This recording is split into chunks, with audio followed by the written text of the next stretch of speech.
In the swamp, chomping all day long. Saturday nights in Death Valley, that tiger strong. So we Razorbacks, crowd calling the hogs. Blue Ridge battle Wildcats, bringing the dogs. Show me Miss Zoe, black and gold fight. Boomer sooner running on a Saturday night. Hook 'em horns, burnt orange in the sun. 12th man standing, Aggies get it done. Saturday lights, y'all know the deal. SC pride, we keep it real from the swamp to the grove. Let that crowd roll. It's water cooler talk, we talk that score. Saturday lights, y'all know the deal. SC pride, we keep it real from the swamp to the grove. Let that crowd roll. It's water cooler talk, we talk that score.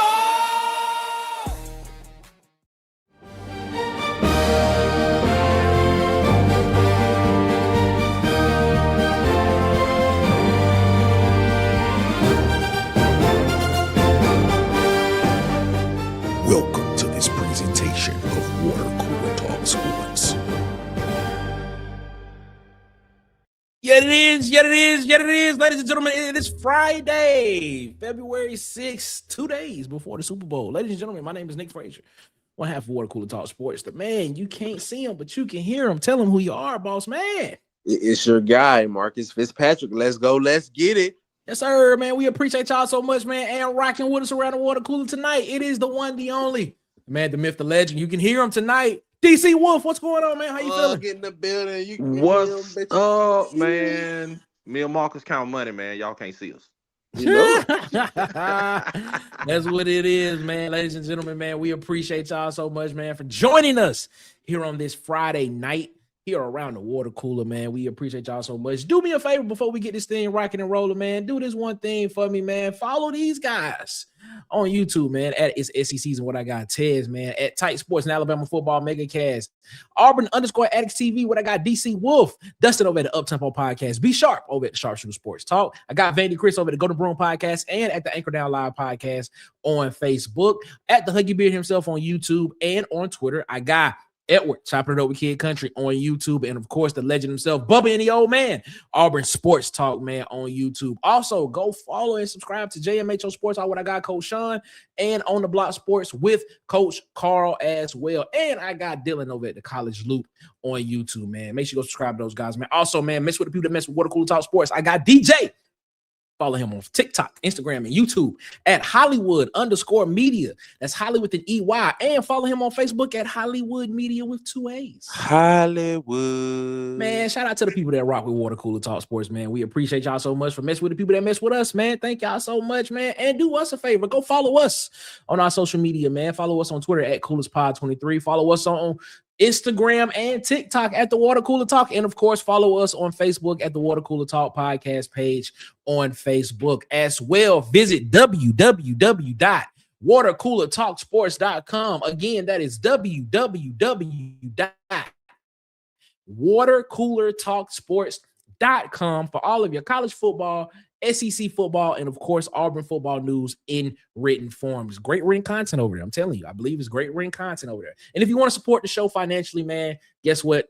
You can support the show through super chats throughout the show if you want to super chat. And of course, if you want to get that on a recurring basis for all members as we get closer and closer and closer to spring football, man. $5.99 a month, man, to join the Coolest Cubes game, man. We appreciate y'all so more. You support the channel, and of course, member only exclusive stuff coming soon, man. We appreciate y'all so much, man. We back around the water cooler, fellas. How y'all feeling tonight? I can't complain, man. I can't complain. How y'all? Man, I'm wonderful, great, man. Wonderful. Just took my computer out of town, man, and broke some on it coming back. But other than that, we good, man. Devastating, man. How the weather where y'all at? It was good, man. It started snowing like, you know what I'm saying, that last day, man. So we stayed overnight. But other than that, man, it cleared up. It was pretty cool, you know, on the road. It wasn't bad. That's what's up. I'm in a snowstorm right now. Snowstorm. How many inches of snow y'all getting? 4. Oh, it's pretty. That's a lot. That's pretty. That's a lot. It's a lot. Okay then. Oh man, shout out to everybody rocking with us in the chat, man. Big Sarge saying, "Talk that score with the fire emoji." Shout out to Big Sarge, man. What up? The legend himself, the legend of Sweet Sugar Bell Williams, the Rooster Mac. The Huggy Beard is rocking with us in the chat as well. What's up, Huggy? How you feeling, man? Hope you feeling good. AD4L, Auburn Dad for Life, rocking with us around the water. My guy, tonight, man. We appreciate you so much, man, for rocking with us as always. Mike McKinney, what's up, Mike? How you feeling, dog. Man? Said War Eagle to you, man. We appreciate y'all so much, man, for rocking with us as always, man. Thank y'all so much for continuing to rock with us here around the water cooler. Fellas, let's go ahead and let's get into it. I don't want to belabor the point tonight, but you know I got to bring in the insider himself. It is Ant the Insider. Ant, what's going on? What's happening, fellas? Chilling, Ant man. count money too. Ant count money too. That's what it seemed like. That's what it seemed like. Fellas, man, we in talking seasons. So anything is up for grabs to talk about. That's what it's about when you're in talking season. You can make a topic out of almost anything, which is very true. But let's talk Auburn football schedule, man. I think it's early enough. I think it's early enough for us to talk about it. I think we've seen what happens in the transfer portal. I think we've seen and kind of project what Auburn is potentially going to look like on this football team. I think you can look at other teams and see what those other teams did in the transfer portal as well and see exactly what Auburn potentially can be going up against as well. So let's do this. As you can tell from the title of the show, Auburn's 2026 schedule: opportunity or trap? Trap or opportunity? We're going to discuss that tonight, man. And let's pull up Auburn's schedule real quick. Let's pull it up. Take a look at it. And so everybody can get a visual. Auburn Tigers 2026 schedule. Everything in white is away from Jordan-Hare Stadium. Everything in orange is at Jordan-Hare Stadium. As you can see, September 5th, you start off with Baylor. Game was supposed to be at Jordan-Hare Stadium, but it was moved as the Aflac kickoff game for 2026. It will be September 5th at Mercedes-Benz Stadium. So technically, you can't say it's a home game for Auburn. It's right up the road, right up 85. Then you come back September 12th with Southern Miss. September 19th, Florida comes to town. Come in and we'll be playing against each other. New starting quarterbacks for both teams, so we'll see what happens there. September 26th, Vanderbilt comes into town. Clark Lee has another new starting quarterback, has a lot of pieces that they have had to replace on the defensive side of the ball. Lost Trey Richardson in the portal, but Junior Sherrill still there. Lost Diego Pavia. October 3rd at Tennessee. Tennessee still up in the air about who the quarterback at Tennessee is going to be. Aguilar did get his year back. Well, and technically he did not. He filed he filed a temporary restraining order. Temporary restraining order. That doesn't necessarily mean he got his year back yet. They still litigating it.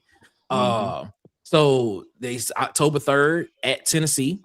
So still up in the air about who will be the quarterback at Tennessee. October 17th, Georgia, probably the most stable team on this schedule that you can probably look at and say who will be the starting quarterback and what potentially can be coming back. Gunnar Stockton will be the starting quarterback there. October 24th, LSU, new head coach Lane Kiffin, new quarterback and Sam Levitt will be there as well. And then Halloween, October 31st, you travel to Ole Miss. New head coach Trinidad Chambliss will not be the quarterback at Ole Miss. Seems as if Deuce Knight will be that starting quarterback for Put Ole that Miss. pressure on Deuce. So it's interesting to see. November 7th, Arkansas, brand new head coach at Arkansas. Brand new starting quarterback at Arkansas. Brand new running back at Arkansas. Brand new, all brand new for Arkansas, man. So at home again, November 14th, you get Mississippi State back on the schedule. You get both Mississippi schools back on the schedule, and you have to play both of them on the road, man. Kamario Taylor will be stepping in as the full-time starter at Mississippi State as well. Jeff Levy will be in his third season there. See what type of stuff Mississippi State takes in the next season. November 21st, you have Sanford at home, and then, of course, you end the season November 28th or the day after Thanksgiving, the Saturday after Thanksgiving, at Alabama, Tuscaloosa in the Iron Bowl. Brand new starting quarterback will be at Alabama, and they will be replacing their entire front seven from last season. So there it is, fellas. That is Auburn's 2026 schedule. Take a look at it. If you need me to put it back up, we can definitely put it back up at any point in time during the show. But I want to start the show off with this. On paper, Auburn's 2026 schedule, it looks manageable. On paper, but manageable schedules can be some of the biggest traps in college football from a mindset perspective. They can be. But I want to ask this question first. I want to ask y'all this question first. Looking at that schedule, I'll put it back up so everybody can see it, so you can see exactly what it is. You're looking at the schedule here. Do you consider this to be a manageable schedule? And then I want you to define what manageable is. We have to start doing that because there could be a lot of different definitions of a lot of different thought process of what manageable is from different people. I want to start with Marcus first. Marcus, what's your thoughts? Yes, I definitely think this is a manageable schedule. I would say my definition is: are we able to win games? Are we able to pull a winning record out of this schedule and navigate through and possibly even have a playoff berth? And I think that's possible with this schedule. If we going through, in my opinion, right now, if I had to say real threats that I think would be that stretch between October 3rd through the 24th and maybe the 31st, maybe. But I think we might end up running into Deuce Knight, and then he choked, not really being a problem. But I really think those three games, Tennessee, Georgia, and LSU, might be a problem. Outside of that, I'm really not. I think it's really smooth. Depending on how I go, like you said, Nick, these schedules can be a little tricky, but yeah. Outside of that, those three games. Okay, so Marcus is saying that October stretch of games, October 3rd through October 31st, is where he's saying could be the trickiest part. DC, your thoughts? Man, I'm thinking, and I'm gonna keep hammering this till the season starts. I think, man, this schedule is definitely manageable, meaning that, man, we can compete in every game. I'm looking at this schedule and I'm thinking, I've said this before, I think Auburn comes out the gate swinging. Goldich just said the same thing. Gordon has said the same thing, meaning that he was saying that bringing their center, their guard, two linemen, the whole receiving core, the quarterback, they have a running back. So they have people at every position. He said those people are going to have to lead this team. So with having those people from South Florida, man, they should start fast. So for that reason, that's why I think it's going to be manageable. And then if you look at the quarterbacks we face on that schedule, man, all of them may be new. If Aguilar doesn't get reinstated, all quarterbacks will be new until we get to Georgia, and we'll be starting a veteran quarterback with a veteran offense coming into the SEC. So for that reason, man, I think it's very manageable if we start out good, man. And I'm looking at Georgia, maybe, that's going to be a tough out. We don't know what LSU will be. But, man, if they start out strong, man, and hit their stride, we could have a good season this year. Oh, let me say this, man. I ain't seen Auburn in a while, man, but shout out to him, man, whoever he What's is. up? Yeah. Yeah, man. Shout out to Arbenthal. Yeah, just keep Arbenthal Yeah, and his family in your prayers. for sure. In that situation. So yeah, Yeah. keep them in your prayers. And your thoughts on this, man? Manageable, tricky, trap. But first, give me your definition of what manageable is to you, and then answer that question if it's manageable or tricky in your opinion. I was gonna say, in the words of my the late great Bernie Mac, I ain't scared of none of these people on this schedule. But for me to say the schedule is easy, I gotta see who they play before they play us. I mean, y'all heard us talk about it. It's a lot of changes on this schedule, a lot of first year everything from quarterback to head coach. So righteously, with the 13 South Florida players we brought in, we actually have a head start on everybody else that's on the schedule. Because LSU didn't bring that many from Ole Miss. Ole Miss is losing Trinidad and starting Deuce. I mean, we watched Deuce in 2 games. Deuce ain't gonna be ready. Okay. Tennessee, they got questions if they're gonna start the freshman or the other quarterback. So yeah, Nick, like you said, I mean Georgia probably the most stable team on here. They all reliable, but Georgia's not as strong as they used to be. I mean, we really could beat Georgia. Okay. All right.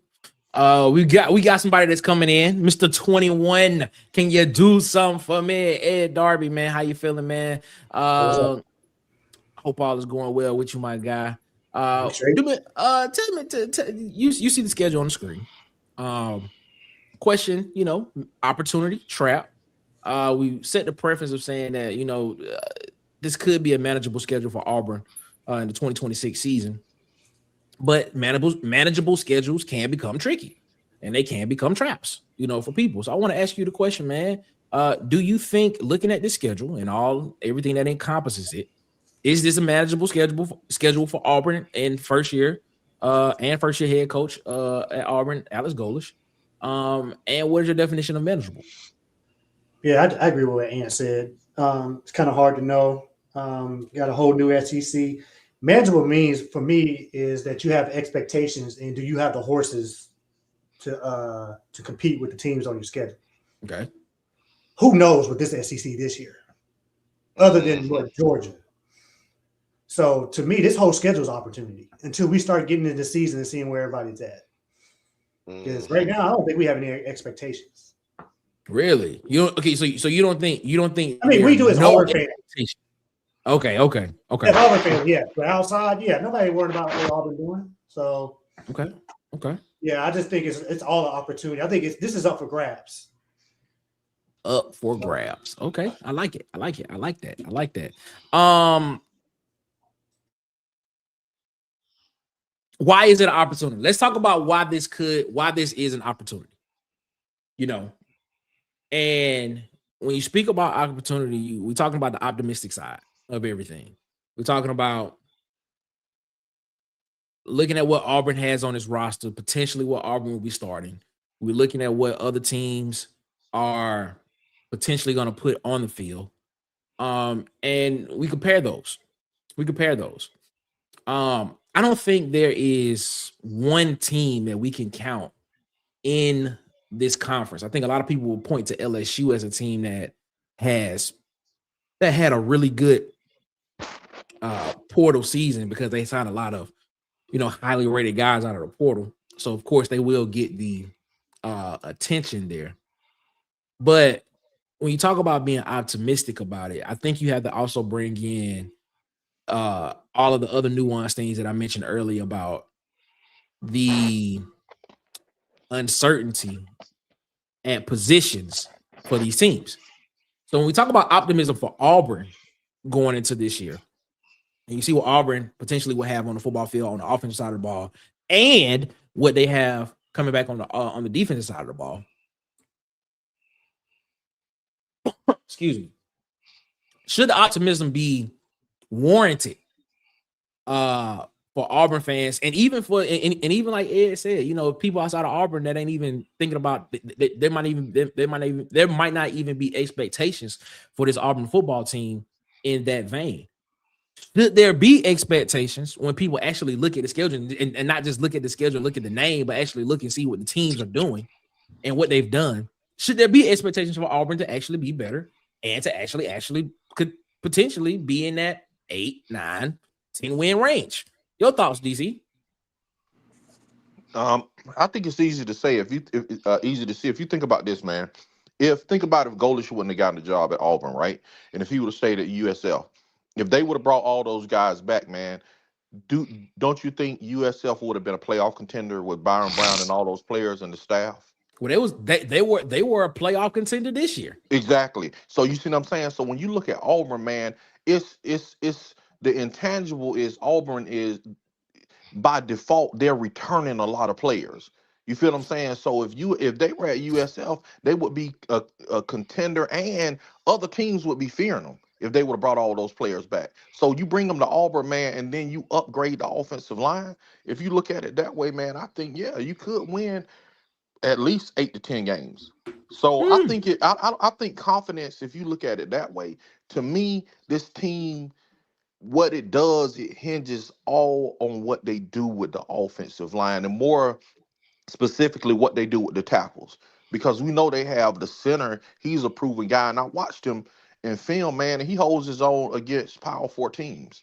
So if you look at it that way, they just have to really hit a home run on the tackles, man. That's my opinion. So I think 8 to 10 is warranted.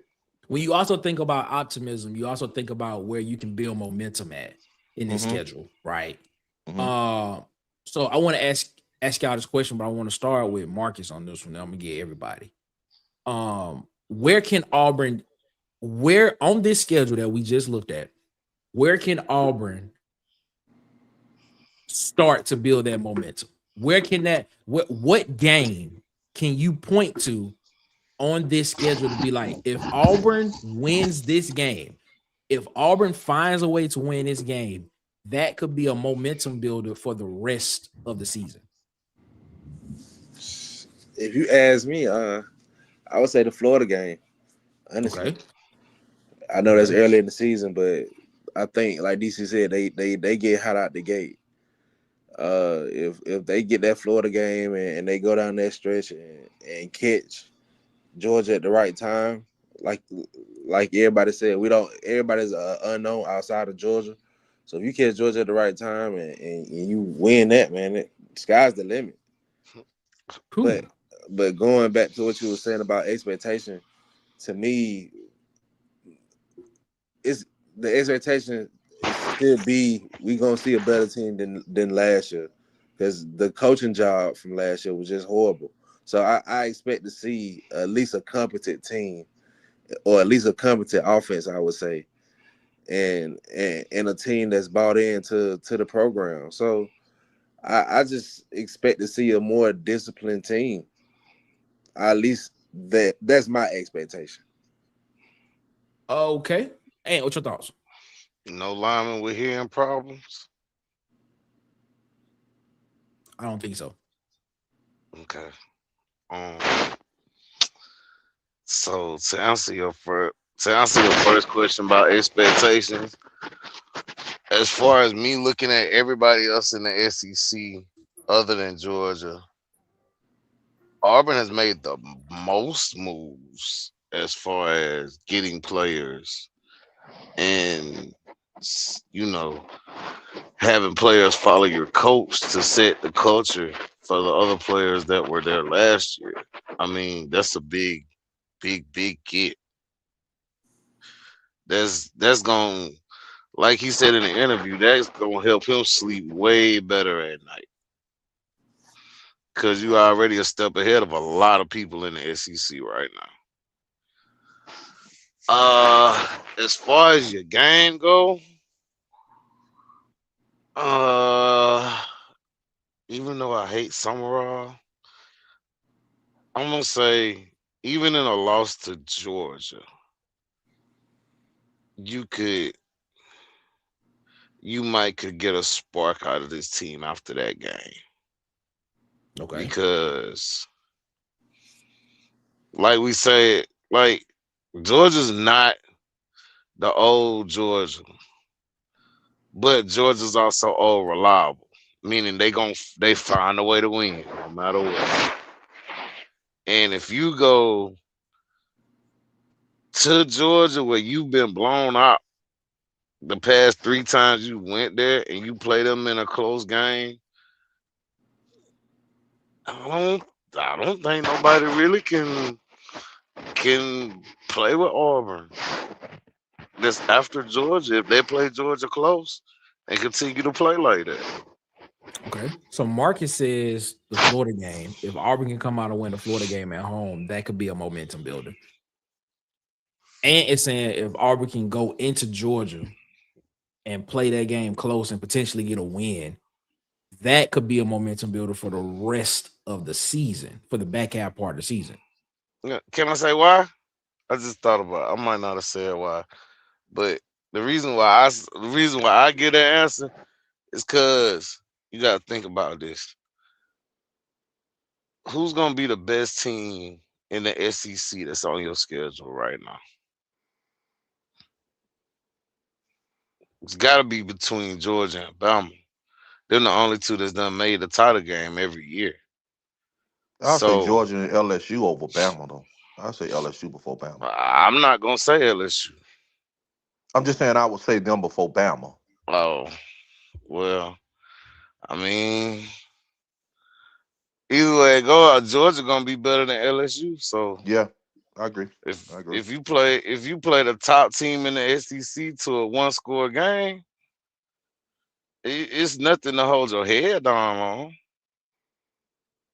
You can build momentum for the back half of the season.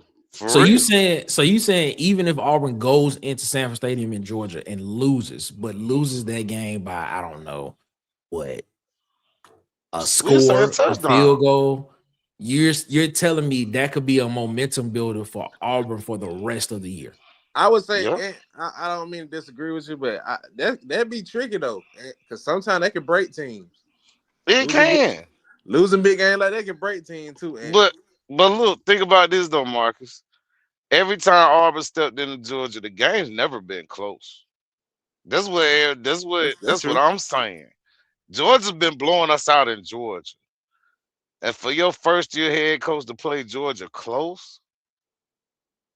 I agree with Ant, but on this premise that if we talking about that, then that means they beat Florida and they snuck a game in Neyland Stadium at Tennessee.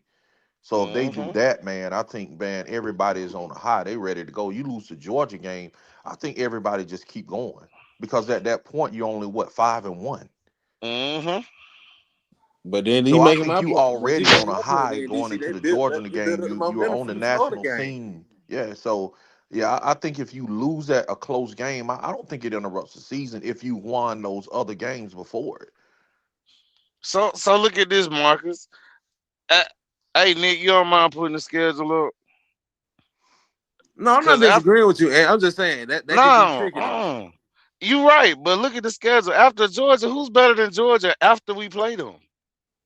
Who can hold, like, okay, let me say it like this.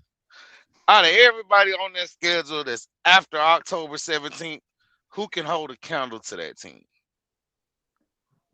Nobody. Honestly, LSU. But I would say LSU could be a tricky one, right? I I don't think LSU can hold. I don't think LSU gonna be able to do that. You don't think so? Okay, so you don't. So You so don't think okay. So Lane listen, Kiffin after Georgia after? let me ask this. Let's have this conversation. Yeah, go ahead, Nick. So you don't think I can see where you're coming from the Ole Miss standpoint. I can understand that. I can see where you're coming from. But let's look at what LSU has done. LSU kept their all LSU did. If you look at LSU did exactly what Auburn did. They got an offensive minded head coach. They kept their defensive coordinator from the team last year, which LSU had a really good defense last year. Auburn did the exact same thing. Auburn went out and hired an offensive minded head coach and kept the defensive coordinator from the team that had a really good defense last year. Okay. They didn't really lose much on the LSU on LSU's defensive side of the ball. They didn't. Harold Perkins is gone. You said defense. Okay. Harold Perkins is gone. Don't get it twisted. Garrett the one we Nussmeier got. is gone. The one we got. Hold on. Oh, my bad. Hold on. My bad. Harold Perkins is gone. Garrett Nussmeier is gone. You replace Garrett Nussmeier with Sam Levitt. Sam Levitt has played in the college football playoffs. He took Arizona State actually brought Arizona State back within I believe like within a couple of points of actually beating who was that, Texas in that game? Yeah. If I'm not mistaken. Yeah. You look at this Ole Miss team. Keywan Lacey is returning, one of the top running backs in the SEC last year. He's coming back to Ole Miss on the offensive side of the ball. They went out and signed a couple of talented pieces in the portal. Ole Miss did. You know, we can't like close our eyes to that. No, so when you say are there teams that can hold a candle to Georgia? I believe there are. I believe the two right after them can potentially do it. Okay. And depending on what Zach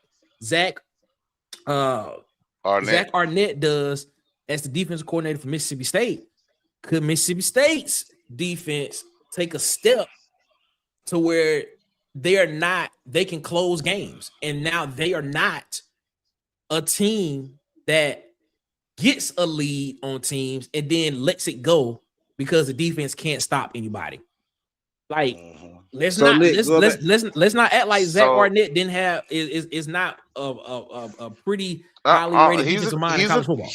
He probably the second best, probably the third best in the SEC. So going back to my point earlier, that October stretch can be tricky. You think? I ask y'all. So, I give my opinion at the y'all.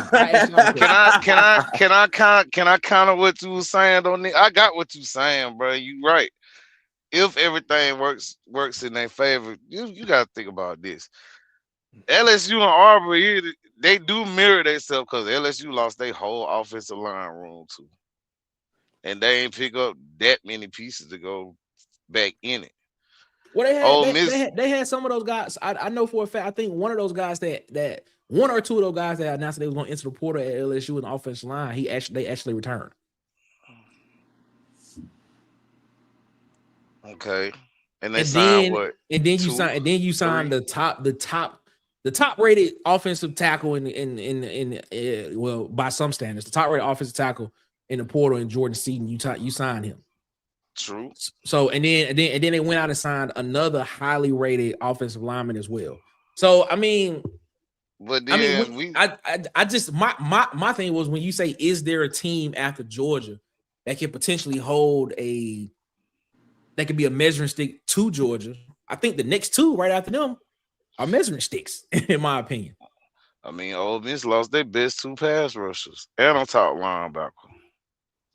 Fair enough, but when you look, when you look at what else, what they brought in as well, I mean, yeah, maybe the star power is not up to what those guys were, but they brought in a lot of guys that can come in and you can potentially get the production, but from more people. The production might not just come from one person. It can come from multiple people instead. I get that. But then you got to think about this too with Ole Miss. You just lost probably the best quarterback that was in the playoffs. I mean, you got a point. That is a great point. I can't argue that. So So that's gonna make a big difference. And with LSU, Sam Levitt, he injured. He gotta have surgery. And then the way they talking, there's no guarantee he gonna play the first 2-3 games of the season. Okay. Ed, what's your thoughts on this? Give me that second question again. What? Yeah, we've been talking. My No, bad. the second question about basically which was game? Yeah. Which game do you think like when we talk about opportunity, we kind of talk about, you know, the optimism, we talk about momentum. So which game on the schedule do you think that Auburn can like that will give Auburn that momentum to help them through the rest of the season or potentially put them in a position to be in playoff conversation? This is going to be very different from what y'all are saying. Okay. For me, this is AG's inaugural game. Okay. With all the talk about all these USF players coming from a group of 5 talk. Mm-hmm. Baylor's the momentum game. Hey. That for me at least, that is the most critical game on the schedule. Yeah, even though I know it's the first game, but for me, AG, I know these players have heard it. It's a lot of doubt from the people outside of Auburn and within Auburn. Okay. And true. It is as detail oriented as he is, the head coach, and maybe getting these players on board. This Baylor game, if this works out the way I hope it does, I want to see complete obliteration game 1, and I want people to have their neck turned. Very similar to what people were doing, even though they fell off. Very similar to what Florida State did. I need a statement game out day 1. But see, Ed, that's why I didn't pick that game because I feel like they're gonna come out with a chip on their shoulder anyway. Exactly, Ed. That's why I was scared. That's why I didn't. That's why I didn't pick Baylor. That was my second choice. And I was like, that's my second choice last too. Now I was like, they fooled me last year. I don't want to get tricked twice. I fell for it last year. He ain't lying. You look good running the ball, and then I fell for it. I'm like, but I know he ain't Hugh Freeze. I'm talking about I'm coming out looking spark ready from game 1. Even though we beat Baylor last year, there was deficiencies. I'm talking about coming in domination. Mm-hmm. Well, you like, whoa. That's what I'm talking about. I didn't have that last year with Baylor. We were more excited about Hugh Freeze calling a good game finally. But that's what I'm saying. We thought we had made the corner. But yeah, that's what I'm thinking. Game 1 for me is if we come out in that first and obliterate, kind of like what Florida State did to Alabama, you have to turn some necks around. Oh yeah, that's when the momentum's gonna get started. That's when the talk's gonna get started. Okay, but let me ask you this then, Ed. Like, even with the talks going now, and you know you're gonna hear after spring and into the summer, and we coming and just say we blow Baylor out about 35 with the I mean, I get what you're saying, and I'm like, Marcus, that was my second choice, but I can't say Baylor because I'm gonna feel like they gonna come in with a chip on their shoulder and they got something to prove. So I'm like, I agree. Oh no, man. I mean, I get what you're saying though. For me, it's not all about a chip on your shoulders. It's about establishment of Auburn. That's what I'm looking at it as AG, as the Russian leader. It's about setting the tone from the get-go. This is who we're going to be. And I'm kind of getting out of frame of doing this, kind of what we've been doing in the past. I know we do it for the show, but I'm getting out of this term of looking at, it's the LSU game. It's the Georgia game. No, it's this game. Mm-hmm. What we're doing right here, right now. Because I think that's a new model that what AG is bringing in here. So I think it's important for the teams, not the fans. If they get this big win and they can actually see the results on day 1, I think we ought to get the second game and then that Florida game. I think we off to the races. So that's why I picked that Florida game. Because I was like, once he get an SEC play, he win that game right there, and he assert his dominance as soon as he come into the SEC, and it's gonna be a problem. Yeah, I Lance, just want to see if they show me domination in on the first game. That means all that work they did in the spring and the fall. Oh yeah, we got it. We certified. I Yeah. agree, Ed. So Man. Marcus is saying the Florida game, and is saying a strong showing in the Georgia game. Ed is going the first game of the season. Yeah, because don't it was don't give me solidified. that Malzahn. I'm waiting 4 games. No, It was solidified. It was solidified what we've heard all off season. DC, what's yours? I'm gonna go Tennessee, man, because I think if we beat Baylor, I think that'll be huge. Just like Mr. 21 says, I think that'll be huge, especially if we blow them out. But then it's going to be a contingency to say, okay, we beat Baylor with Hugh Freeze. So if we get off and we beat Florida, the coach that we wanted, I think that's going to build some momentum. But if we go to Neyland and steal that game from their predecessors, I think everybody's going to be sold. I think that's going to be the defining game, man. If we can go on the road to Neyland Stadium, bro, and take one from Tennessee and open the season I like like that 4-0, point, DC.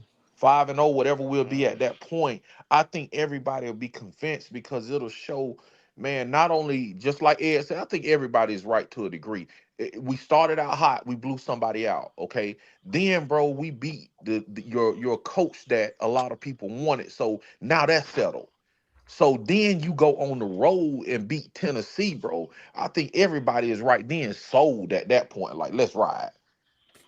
I think nationally will be sold Yeah, around that yeah. point. Yeah. I I can think agree with that. Yeah. and like I said, at least for me in Auburn, and even though I know you said that if we beat Baylor, I'm talking about Friday Night Lights, the movie where Permian's going to go play the team in the championship game, and they turn the video on. They're like, well, damn.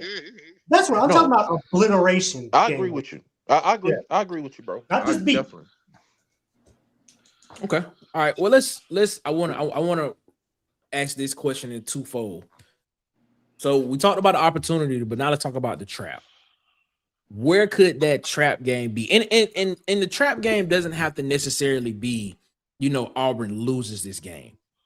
Where could that trap game be? To where you look at what that team is, how that team is built, and then you look at Auburn's team and you say, I'm looking at this team, and this Auburn team should come out here and completely be able to, I don't want to use the word dominate because a lot of people use the word dominate loosely, but come out here and take care of business. But it gets to a point to where it looks like Auburn is not. I don't want to say focused because I think Coach Golders had his team focused every week, but there could be a gap between what a lot of people are saying is the talent that was brought in and what you're playing against, and things of that nature. So where could that trap game be? Also, if Auburn does go 75, if Auburn does go 8-4, if Auburn does go 6-6, and this is really the question for everybody that said this was a manageable schedule. If that happens, are we saying that the schedule? How do I want to ask this? How do I want to frame this? Let's take it back. Is Auburn's 2026 schedule favorable enough to win big, or does it only look manageable because expectations have changed? That's how I want to ask that question. Yeah. Who you want to go? I want Marcus to go first. I would say that's a great question. If we go 6-6 this year, I'm gonna be very disappointed, and this is why I say this. Depending on how it looks, I'll be disappointed.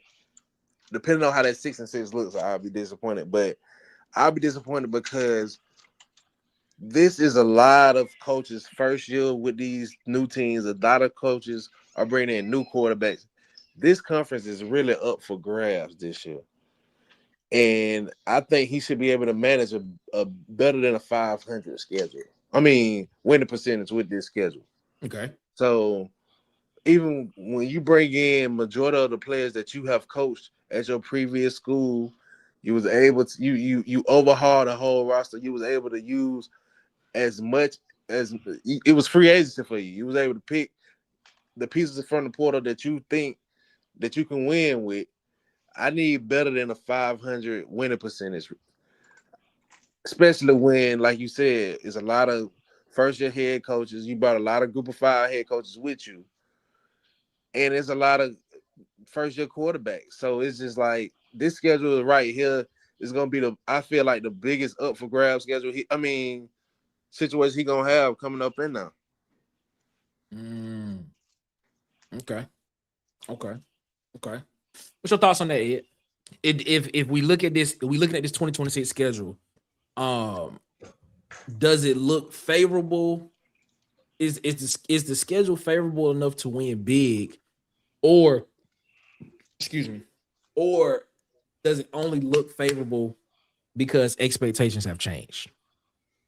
I think it's really both. Our expectations, like I said, if we talking about within Auburn or outside, or we just talking about nationally.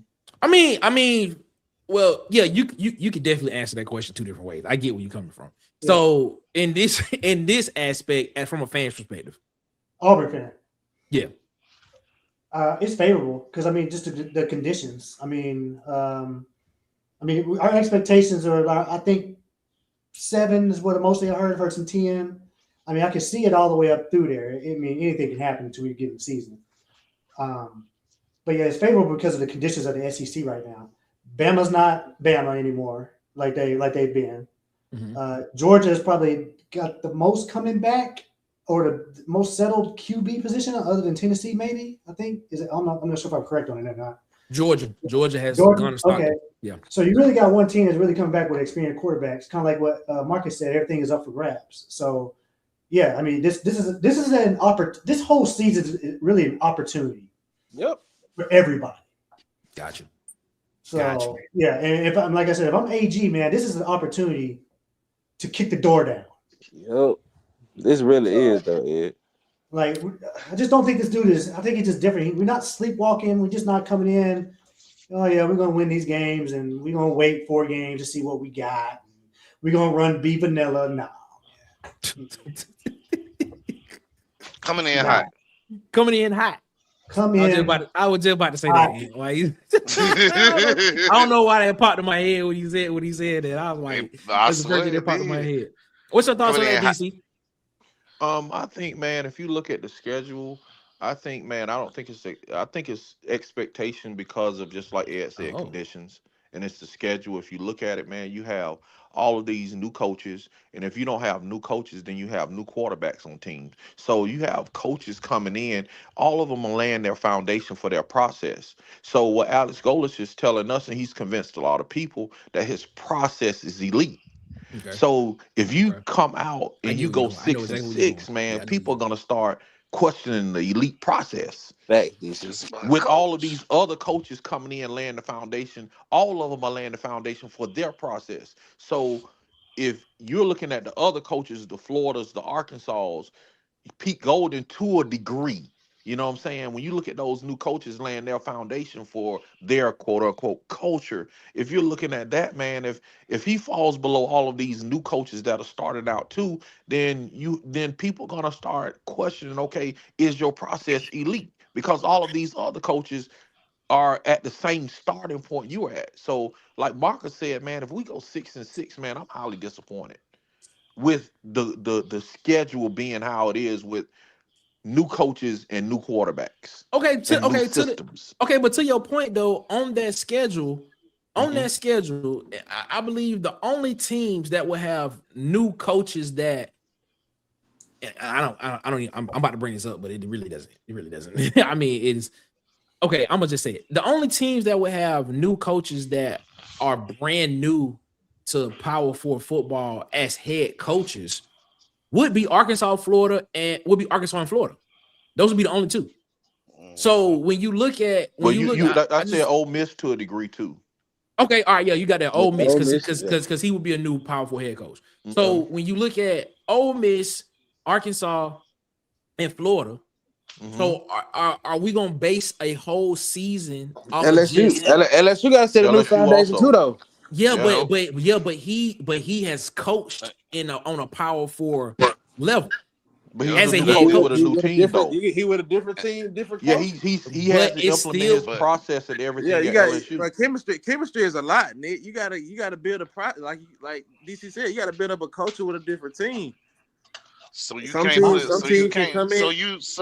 so then you can't put Ole Miss in that boat because Pete Golden been there. They already I know Yeah, what but his foundation and stuff is.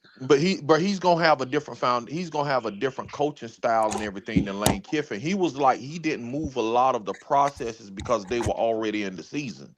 So he's gonna have his own process and culture the same way if DJ Durkin would have took over. He wouldn't have had the same process and culture as Hugh Freeze I just don't think because he was a nobody D would have the coordinator same on that process of team. culture as Hugh Freeze.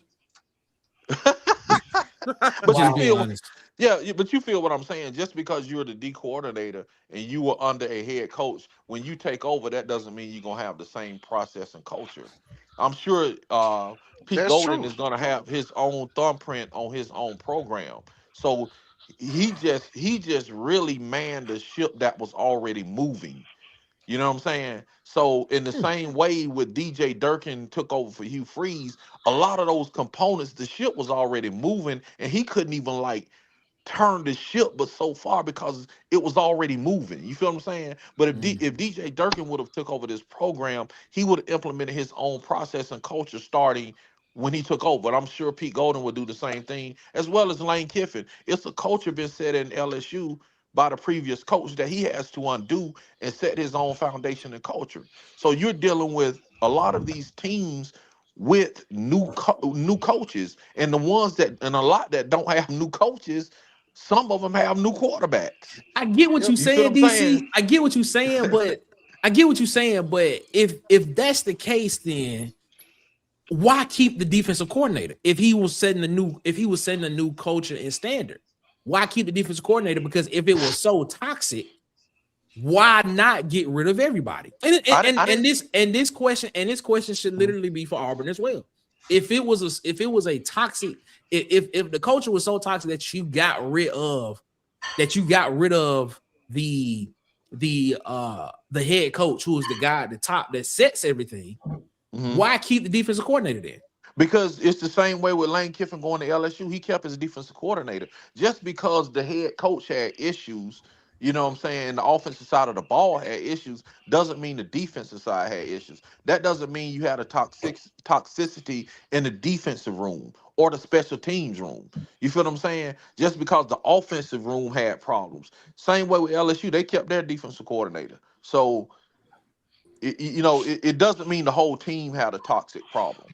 I think we saw the defense did fare pretty well at Auburn. They did. Same way as LSU did. He kept the defensive coordinator because he saw, okay, this is probably not the problem on that side of the ball with the team. You know what I'm saying? It's the offensive side of the ball. So we can keep that intact, which would be smart. You don't need to necessarily, if you come into an organization, you don't need to necessarily blow up everything because of the organization is underachieving. You might just need to move a certain few parts. And then in Auburn case, it may have been, we saw when just the head coach was removed, how it was a drastic change with just one person being removed is remarkable. Yeah, it was Okay. it was toxic. It was toxic But to at the your top. point too, DC, we seen in Auburn when you move a defensive coordinator to a full-time head coach, Hmm. that the Takes away from that the results still might change, and you might not be successful. Yeah, but So, I don't think that was our lack of success with DJ as the head coach. I don't think that was because of a oh no, I'm culture not or blaming DJ toxic for it. culture. I just think, man, he didn't have the opportunity to implement his thumbprint on the whole organization. You feel what I'm saying? That's why I said when he took over, the ship was already moving. Yeah, The same way with Pete Golden, we'll know if Pete Golden, he could have just be riding on Lane Kiffin's that's my point. coattail That's my point, because DC. because you got to think about Lane's Kiffin offensive coordinator was still coaching in the playoffs. He Hmm. gone now, bro. Yep. Now we got to see what Pete Golden Yeah, can do. yeah, we don't know what that That's offense my gonna whole look point. like. He's a first year head coach just like everybody else, because Yeah, Now we got to see what Pete Golden can do by himself, Right. without any assistance. Right. Without now he doesn't have Lane Huh? Kiffin's. Wait, what? He don't think He gotta he have assistance. What you no, talking he's about? saying assistance from Lane Kiffin. Like Like Lane Kiffin, yeah. no, See, yeah. he doesn't have Lane Kiffin offensive coordinator now. He picked his own. So we don't know, bro. Ole Miss offense could look like trash. We are judging Ole Miss off of Lane Kiffin vapors. So You see what look, I'm saying? let me ask y'all to this then. Mhm. So do you think that, and I said it earlier, so that's why I said what I said. So do you think Auburn has a leg up then? Because I think do, about it. Yeah, that's This yeah. whole It's staff has been together for 3+ bro. years. I told you I'm gonna hammer yeah. that. I'm gonna hammer that to the season start. It's no excuse. Even he said it. He said with having the center and having Byron Brown, he was like that is causing him to sleep at night. He was like, we are. Even Mhm. Gordon said it. They said we are so far ahead of where we would be if we But didn't bring these players. to answer that question, that's why 6-6 will be so disappointing It would, yes. because of those facts, and Yep. Well, That's But also, no, true. but to that point, can't you say the same thing about LSU? They have a yes, whole offensive staff that's been together. Yeah. well, that's I what mean, I'm I'm just saying. saying. Can't you say the same? Can't you say the same thing about Arkansas? It's opportunity. It's No. opportunity for no, you can't. everybody Yeah, in the you can't league. put. They have a Arkansas. whole You staff say that's that been about LSU. together. They have a whole offensive staff that's been together. But this is the question, dude. Are they bringing the staff plus personnel?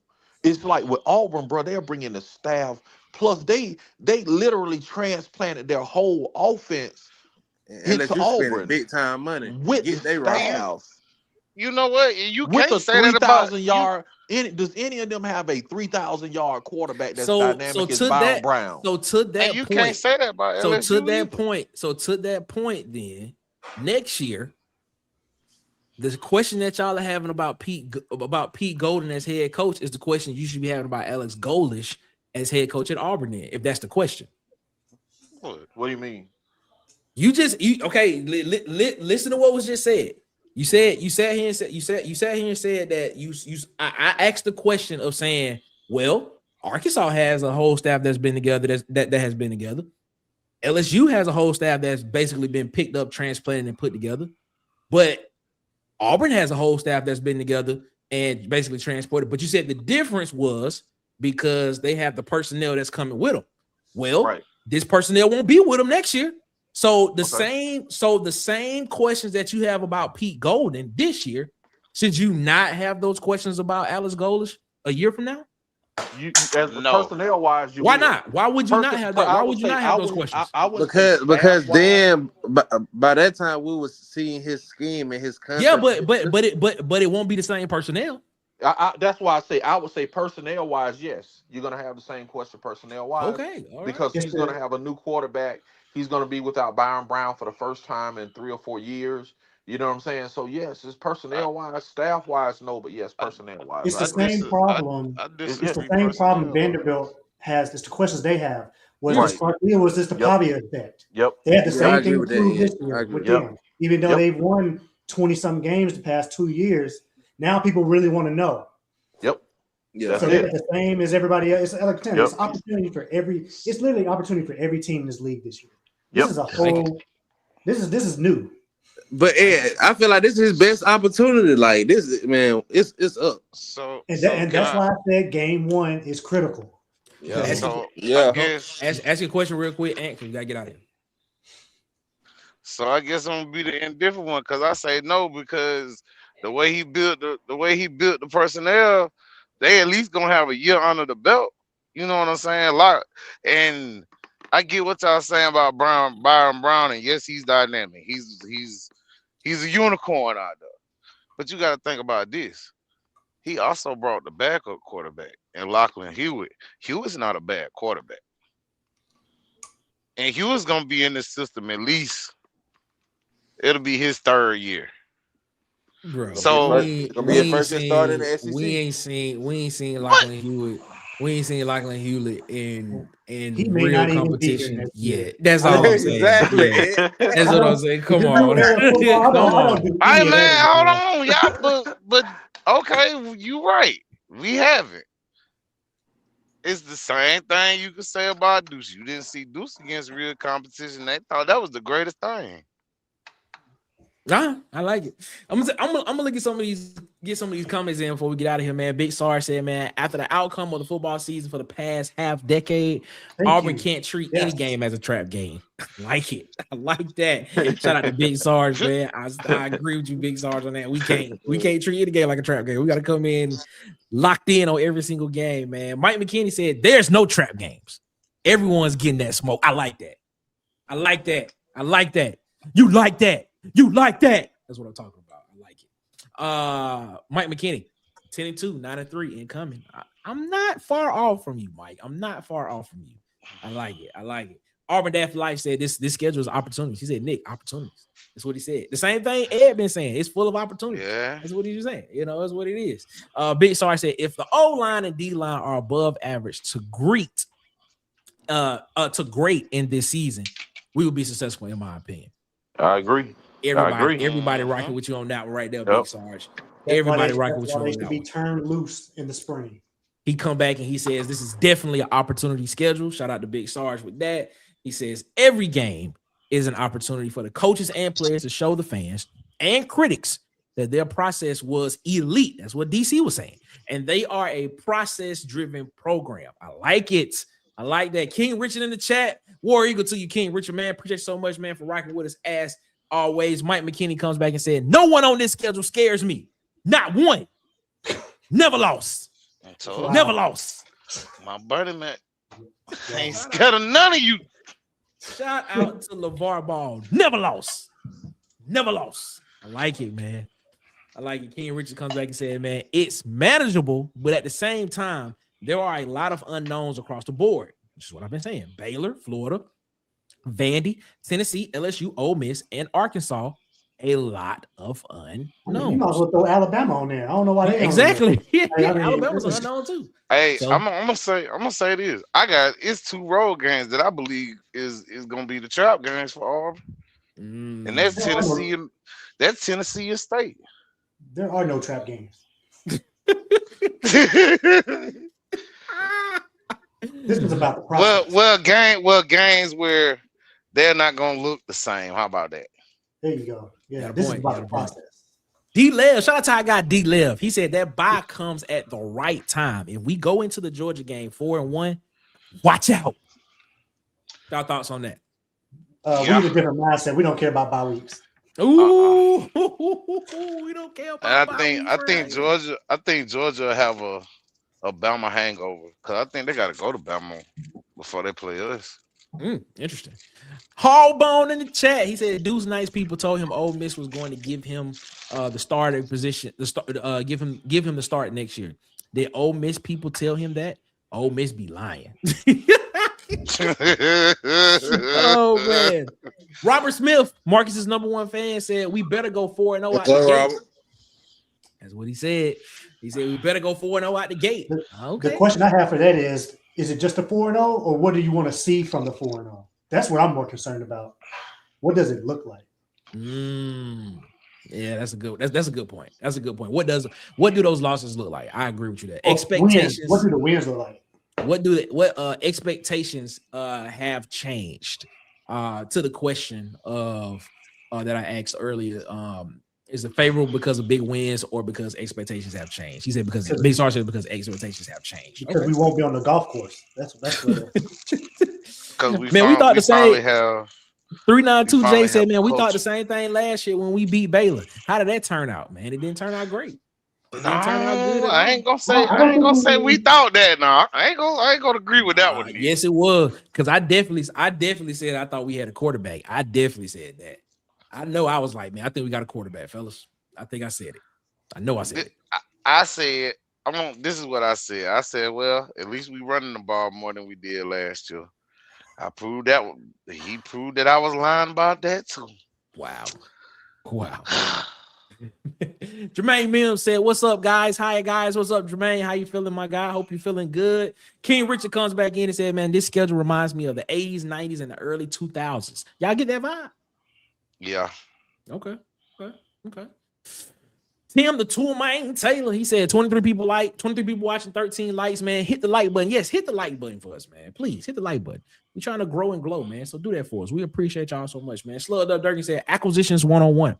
Assess the program in place, identify the issues, and make changes in that area. Keep what works. I like it. Yeah, I like that's it. what Durkin didn't have a chance to do in his short because he was just on fire. Yep. House was on fire. Yep. Very true. Phil Will said, Nick, this is AG time to show how good of a recruiter he is because BB will be gone. Yeah, that's what I'm saying. I agree with you there. I agree with you there. He's doing it pretty good. Israel Abrams. That's what I'm saying. The process is going to be important because once you get these first games under your belt, it's going to let recruits see what's going on. That's why I think it's critical. You have 4-star Israel Abrams from Illinois, and then of course you have Elijah Haven, the #1 quarterback in the 27 class. Has Auburn in his top 4, and when he left junior day, he said Auburn definitely is a team that he has to take a look out for. A lot of people have him, pinged to Alabama, but when you look at the Alabama quarterback room and what potentially could be there, is that the best decision for him? So now he has to start making business. He has to start making a business decision to figure out exactly what works best for him. I believe his #1 is probably not money. Mm-hmm. Unlike the last guy we had, if we had a 5-star quarterback in there, it was probably because of the money. Yep. All facts. Hallbone said Tia has a lot of promise. Tia, I did a video on this. I said that Tristan Tia is probably the most important signing this offseason because of the pipeline that can be built from the West Coast to Auburn at the quarterback position, is what I said. This year, man, that would be great if Tristan Tia can pan out, and man, that would be great. And you can have that. You can make Auburn a destination for quarterbacks from the West Coast, where they kind of just grow quarterbacks. Oh man, that'll be great. Daniel Denny said, "I wonder if he loses games he's not supposed to lose." But the question is, what games? If we are saying this whole schedule is an opportunity schedule, what games on that schedule will be games that we are expecting him not to win? I think. And you mean expecting him not to lose? I mean, yeah, expecting him not to win. Like, if he loses games, he's not. My bad, I said that backwards. You're right. You right. What games on that schedule are we looking at saying that are games that we are that should just be bona fide wins? I mean, of course, you say Southern Miss and Sanford. Okay, fine. Well, you know what? Let me not say that because you did lose to New Mexico State in the first year with. That's what I'm saying. You got to. I don't think you be thinking like that anymore, man. Like, yeah, it's just if I'm more worried about if we lose a game that we're not supposed to lose. What is the reaction, the after effect from the coaching and the players? That's what I want to know. Because it seemed last year it was just like, oh well, we just we got to go in and practice more.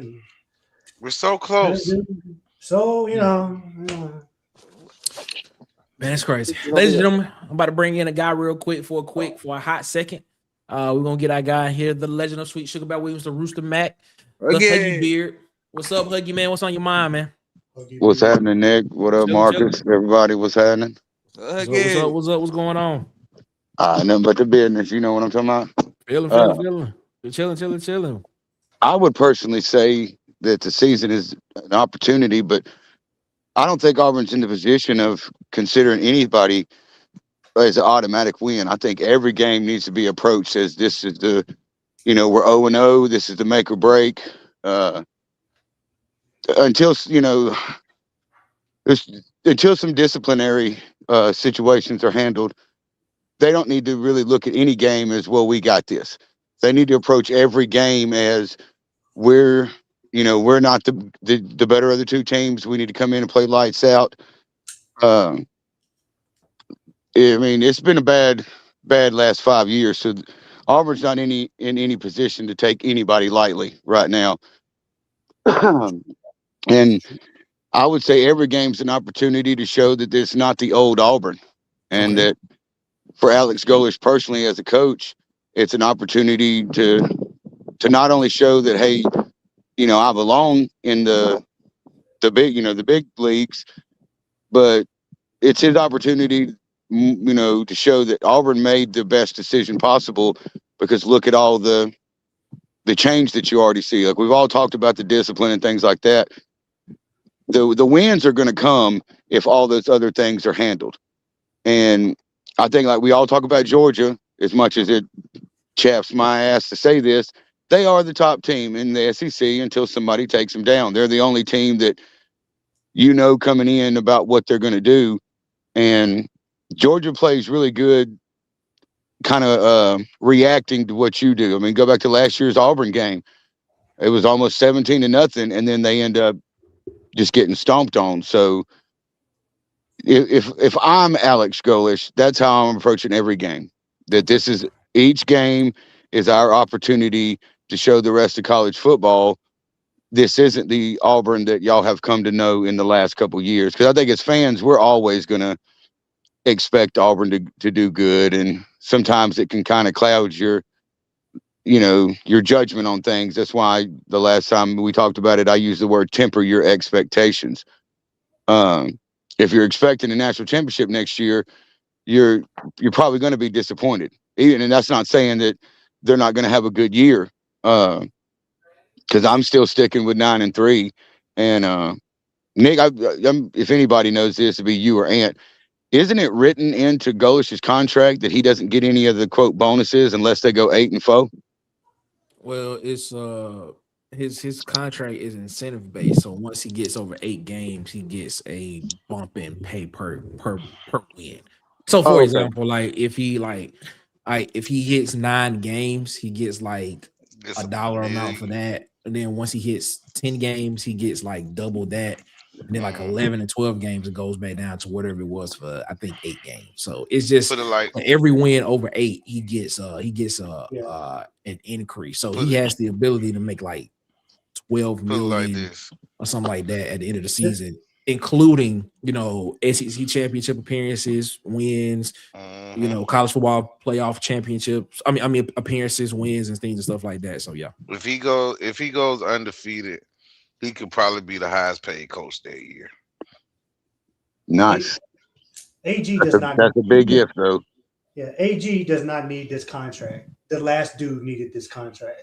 That's a good point. Right. That's a good point. Yeah. That's a great point. I mean, this dude don't need encouragement to coach. This is just what he's doing. Yep. It's what he does every day. Yep.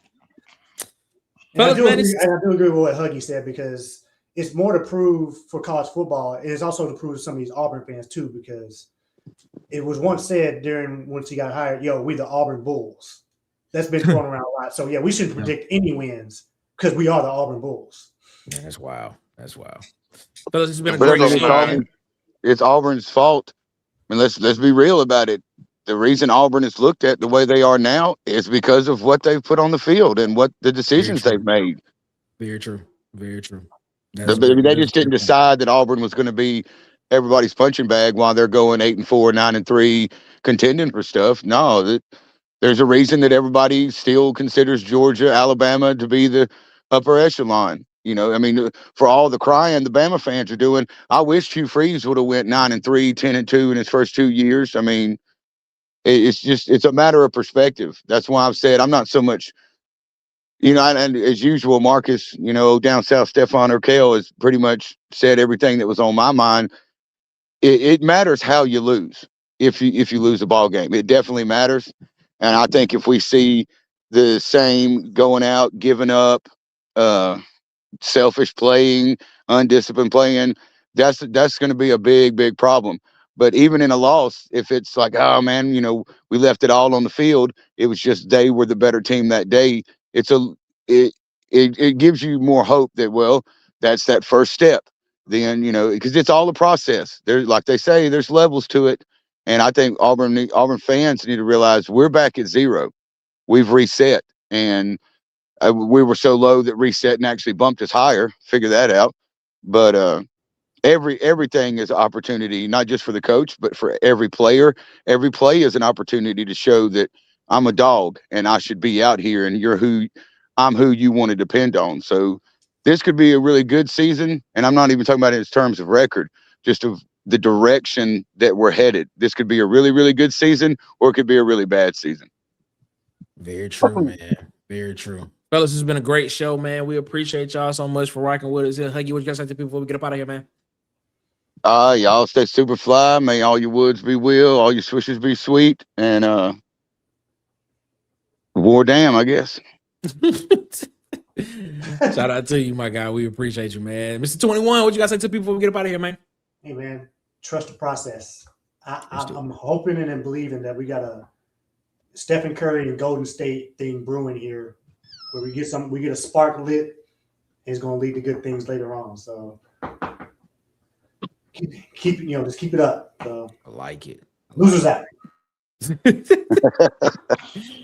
Hey, what you guys say to people before we get up out of here, my guy? The rap game lost a legend in Mr. Michael 5,000 watts. Show you're right. With that being said, for my Auburn fans out there, I'm gonna say this till the season starts. In my Al Davis voice, just win, baby. Just win. Hey, man. It is what it is, man. We appreciate y'all so much, man, for rocking with us here around the water cooler tonight. Fellas, man, thank y'all so much, man. And I'm going to end this part of the show right here on this. King Richard said, to be the man, woo! You got to beat the man. Woo! Oh, Ric Flair. That's what he said. The Larry Bird of Mackin. That's what I'm talking Limousine riding, jet flying, hit stealing, wheeling, dealing. I can't remember the rest of it right now, but y'all know it. You know, it is what it is. He a limousine riding, jet flying, hit stealing, wheeling, dealing, son of a gun. Son of a gun. And about. having You a hard time holding them gators down. Alligators down. That's what it is. That's what it was. That's what it was. I missed that one little part. But He get more women in a night than you get in a lifetime. But that's crazy. Bro, my that bad. is the Ric Flair absolute my truth favorite, right there, dog. Jack. That's wild. All right, man. Let's get up out of here, man. Before we do that, man, make sure you subscribe to these YouTube channels, man. At SEC Season, what I got Tez at Tight Sports and Alabama Football Mega Cast. I got DC Wolf over at Auburn_Addicts TV. I got Dustin over at the Uptempo Podcast. B Sharp over at the Sharpshooter Sports Talk. I got Vanny Chris over at the Go to Broom Podcast and at the Anchor Down Live Podcast on Facebook. At the Huggy Beard himself on YouTube and on Twitter. I got Edward chopping it up with Kid Country at Kid Country on YouTube. And of course, the Bubba and the old man Auburn Sports Talk, the legends. Make sure you go subscribe to those YouTube channels, as well as JMHO Sports Talk, what I got Coach Sean, On the Block Sports with Coach Carl, and the College Loop, what I got Dylan, man. So make sure y'all go over there and subscribe to those guys, man. Shout out to I got DJ, man. Day one supporter of Water Cooler Talk Sports, man. Follow him on TikTok, Instagram, and YouTube at Hollywood_media. That's Hollywood and EY. And of course, follow him on Facebook at Hollywood Media with 2 A's. Hollywood. Make sure you mess with the people that mess with Water Cooler Talk Sports, man. Day one supporter as always. Do us a favor, man.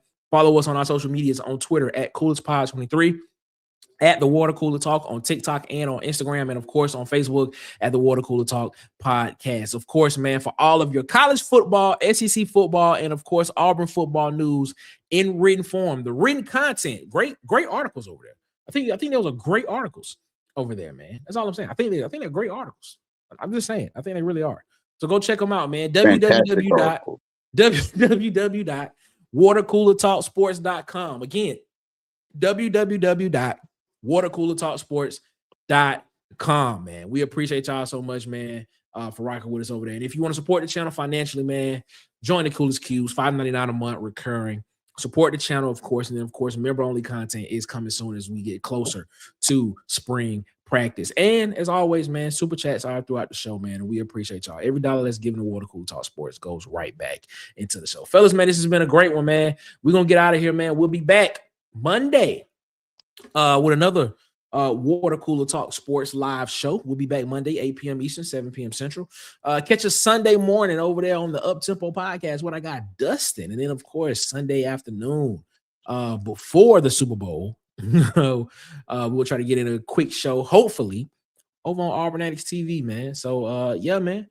We will see you all then. As always, y'all have a good one. Better yet, y'all have a great one. Y'all be blessed, man. Make sure y'all get the man upstairs above his, because he deserves all the praise and all the glory. Ladies and gentlemen, until the next time we see you back here around the water cooler, it is one love. And guess what? We are out this mug. We holla at y'all, man. Y'all be easy. Y'all be blessed. Well, damn.